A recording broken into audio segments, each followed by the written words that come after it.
11 minutos de las 10 de la mañana y donde estés estamos en comunicación en este momento, a esta hora de la mañana, con Facundo Jaime, vocero de Secaitra, para hablar de tránsito, concientización, prevención, charlando un poquito como hacemos periódicamente por aquí con Facundo. Buen día, ¿cómo estás?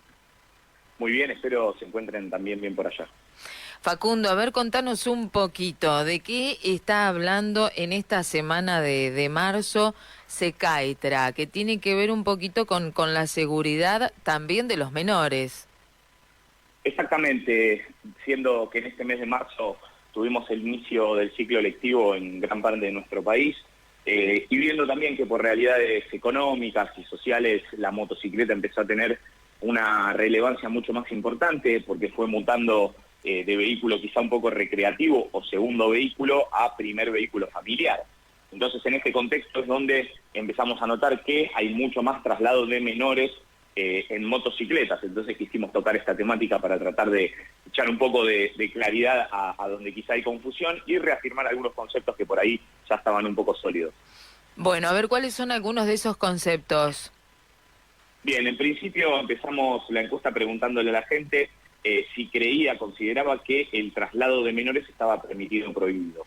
Ahí es donde notamos que hay un alto índice de desconocimiento porque el 52% respondió que no podían viajar menores, mientras que un 30% dijo que solo pueden hacerlo mayores de 12 años y un 10% que sí pueden hacerlo.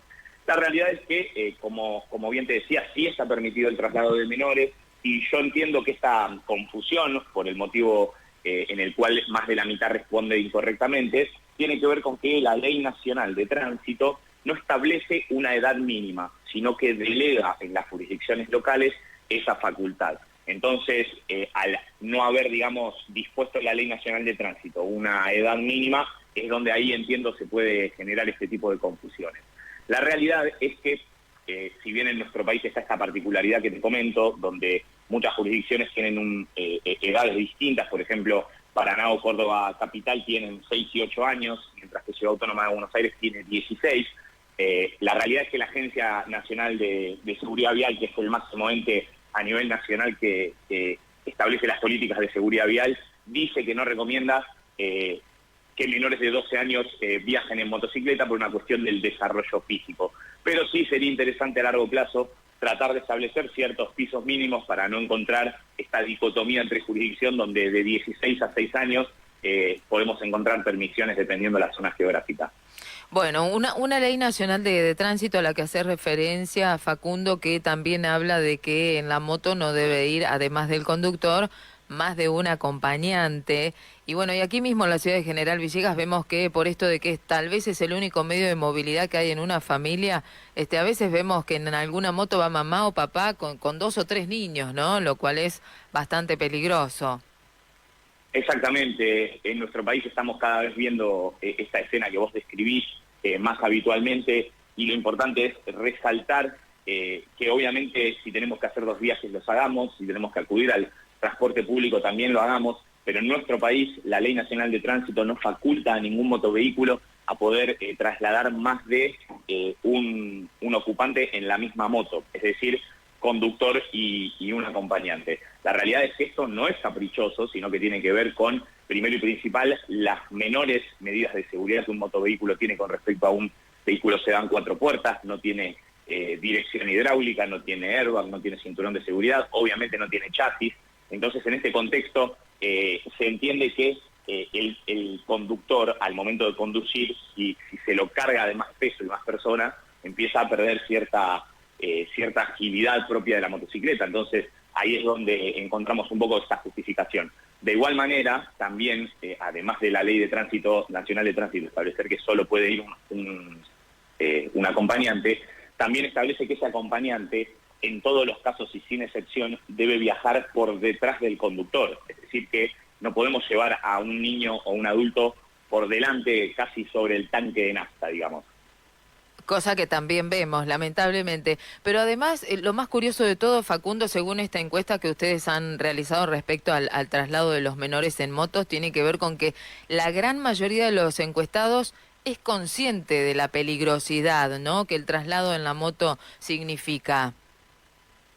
Exacto, la realidad es que esa respuesta la tomamos con muy buenos ojos. Entendemos que la conciencia sobre la peligrosidad que tiene el motovehículo por su propia naturaleza es algo bien conocido y bien sabido por todos. Entonces, en ese punto es donde quizá nos detenemos para tratar de hablar un poco de la disociación que tiene que haber entre la pericia o habilidad del conductor con las medidas de seguridad. ¿Qué quiero decir? Que llevar el casco en el codo o decirle a mi acompañante no te pongas el casco que no pasa nada porque yo manejo bárbaro, no tiene ningún tipo de sentido, porque en seguridad vial no siempre la destreza del conductor o la pericia del conductor son los factores que pueden determinar, digamos, protagonizar o no un siniestro. Entonces, ¿a qué quiero ir? Que en motocicleta, por más de que seamos súper, que conduzcamos hace 10 años moto y que sepamos cómo es la calle, no nos confiemos, hay que ultimar las medidas de seguridad porque son menores que en cualquier otro vehículo. Entonces, en ese contexto, cualquier tipo de siniestro menor, que en un vehículo se dan 4 puertas, no pasa de la anécdota de lo caro que me va a salir el chapista, en un motovehículo posiblemente estemos hablando de alguna lesión ósea, alguna lesión de importancia, y vuelvo a lo mismo, siempre en un siniestro menor. Ujú.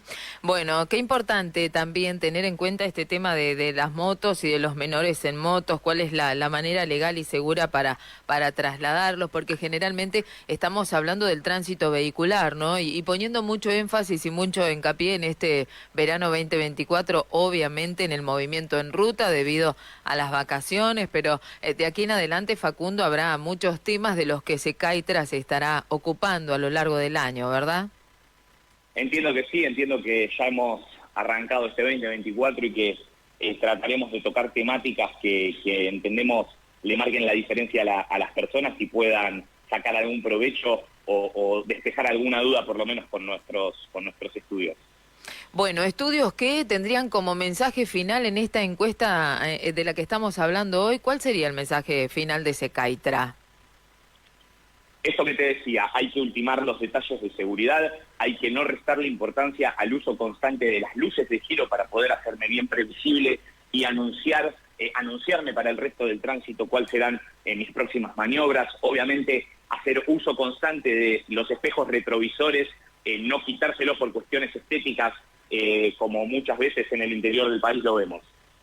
Facundo, gracias por tu tiempo en esta mañana de qué se habla, aquí arrancando esta semana de marzo. Muchas gracias. Saludos, gracias a ustedes. Gracias, 19 minutos de las 10 de la mañana. Facundo Jaime, vocero de Secaitra, hablando de prevención y concientización en lo que respecta al tránsito. La canasta de la COPE.